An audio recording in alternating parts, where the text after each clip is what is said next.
It is the year after War 15. 15 years have passed since the end of the Seventh Space War, a war that ultimately caused the destruction of much of the world and killed billions of people. Many of the surviving residents of Earth now try to make a living as best as they can in the new post-apocalyptic world, with many of the mobile suits and technology that was left over from the war becoming extremely valuable to many civilians and organizations.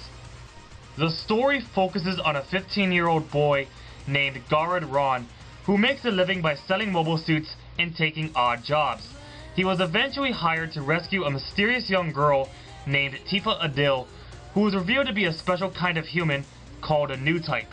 Yeah, a new type in an alternate universe show. More on that later. Anyway, during a struggle between Garrod and the people who hired him, Garrod discovers a powerful mobile suit that took part in the tragic war 15 years ago, the Gundam X, and uses it to fight off his enemies and protect Tifa. The two young teens meet up with a crew of vultures led by Jamil, a man who wants to rescue and protect new types like Tifa from being exploited by enemy organizations.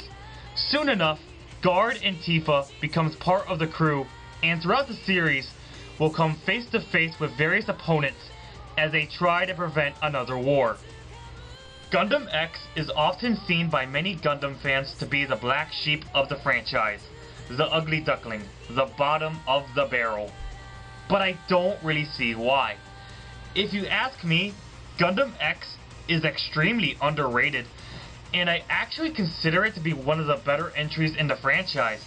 Why, you may ask? Well, you're about to find out. The story and setting of X is intriguing. Aside from the typical elements in Gundam, like the young boy discovering the Gundam and the presence of a Char clone kind of character, it's unlike most other Gundam shows that I've seen. Most Gundam shows revolve around a full-scale war between two factions, but Gundam X takes place in a post-apocalyptic setting where people are trying to prevent war and most of humanity is trying to regain their lives. Out of all the alternate universe shows, Gundam X has the closest ties with the Universal Century, for it has a lot of the elements that we are all familiar with within the Universal Century, such as the appearance of new types.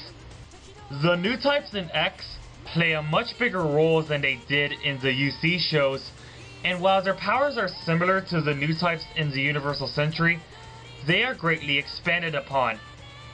Organizations abusing new types for their power is present in the Universal Century, but in X, it becomes the major conflict in the story. It's a really fascinating take on telling a story in Gundam, and I thought the execution of this type of story was well done. In terms of the pacing, the story of X is comprised of story arcs. Some arcs are paced pretty well, some are a bit too long, and some are way too fast, like the final arc, which I'll talk about later on. Moving on to the characters, I thought they were pretty good overall, as they are far more interesting as opposed to the characters from Gundam Wing. Most of them have their own stories to tell and have inner conflicts that makes them easy to connect to. Garrod was a pretty cool protagonist. He's kind of like Judo, in which he has an outgoing personality, but he isn't afraid to get serious when he needs to be. What makes Garrod stand out from other main characters in Gundam is that he's just a normal kid. No special powers, no intense military training, or martial arts mastery. He's just a normal human like you and I. Even though he's normal, he still proves to be one badass pilot. Tifa is a really good character as well, and she's far more interesting compared to most female leads in Gundam. She's quiet and tends to hide her emotions, but starts to open up more as the series goes on, especially around Garrod. Her role in X is very unique in Gundam since she is a new type with extraordinary powers, thus making her a very valuable target for many people that try to capture her. It's something that you don't see that much in sci-fi anime like Gundam, as it feels like something out of a JRPG. Regarding Guard and Tifa's relationship, it's very Erica 7-ish in nature. What I really loved about it was how different their personalities are. Guard is a loudmouth, while Tifa is calm and collecting. Aside from that, it's a really down-to-earth relationship that was built up really well, and it makes you believe that they are really made for each other. It's one of my personal favorite pairings in Gundam. Jamil is one of my favorite captains in the franchise. His background is based off of Amuro Ray, but his adult personality is similar to Bright Noah, with a little bit of Char mixed in, making him a badass combination of 3 of the most iconic characters in the meta series. The other Gundam pilots are solid characters too. Witz may be a hothead, and Roiby may be a ladies' man, but they both have much more dimension to them as opposed to the Wing Boys in Wing, or the Mary Sues of Shit Destiny. As for the villains, well sure, the Frost brothers are portrayed as typical evil villains with a goal, but you know what? They are so evil that you can't help but like them. Plus they are very formidable foes. In general, the story of X is really good. It's a different approach to telling a Gundam story, and it gives off that exciting feeling that a lot of the Gundam shows before X had. My only complaint, aside from the pacing of certain story arcs, was the ending, for I feel that it was extremely rushed with little time to build up a proper climax. There is a reason for the sudden ending. X was originally going to be 49 episodes, much like G and Wing, but it was cut down to 39 episodes after a decline in the ratings. Despite that, the ending does tie up most of the loose ends, giving us a feeling of satisfaction. Visually, the art style of X is similar to Gundam Wing, so it doesn't really bring anything new to the table, although the animation is definitely a step up this time around. The battles are fun to watch, and we actually see a lot of skill being shown by the pilots throughout the fights. The mobile suits are like a hybrid between Universal Sentry and Gundam Wing. Now, I know what a lot of you people are thinking right now. Ugh, the Gundams in X suck because they rip off Wing herp derp. You guys do realize that a lot of the Gundam designs from Wing were heavily lifted from G Gundam, right? Shenlong is based off of Dragon Gundam.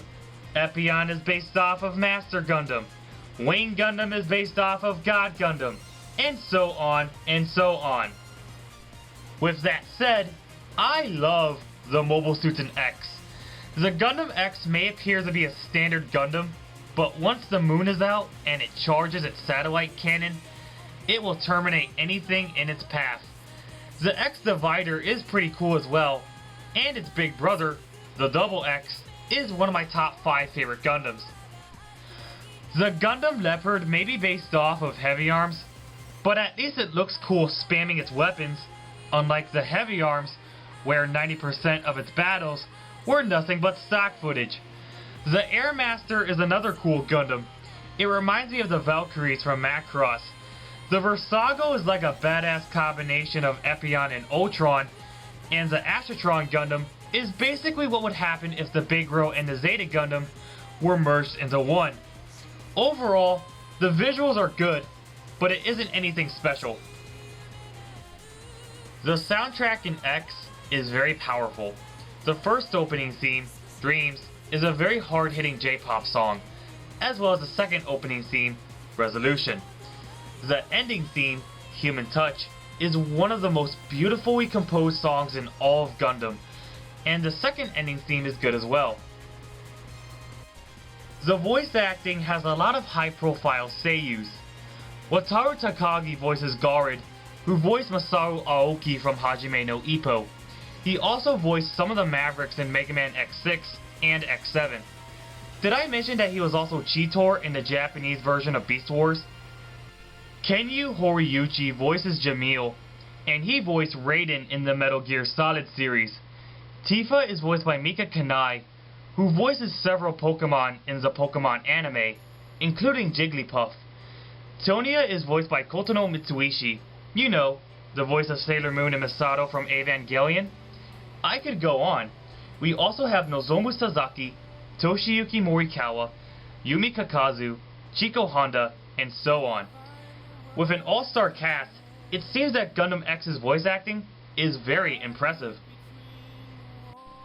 In conclusion, I think it's safe to say that Gundam X does not deserve its negative reputation.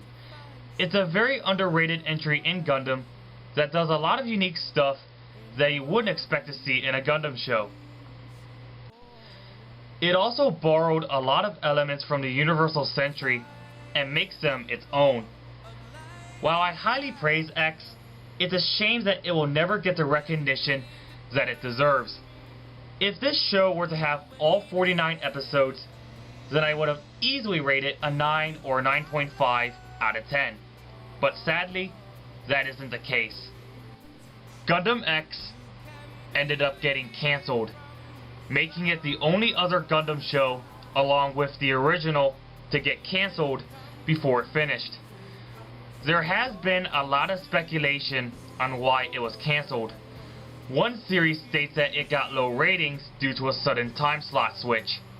Another theory was that people were just burnt out from watching Gundam after 4 years of back-to-back releases. Whatever the case may be, I still thought Gundam X was a really good show, and I consider it to be one of the best entries in the franchise. If you are tired of Gundam having the same old formula, then I highly recommend watching Gundam X, for it offers a different, yet entertaining experience. Final score, 8.5 out of 10.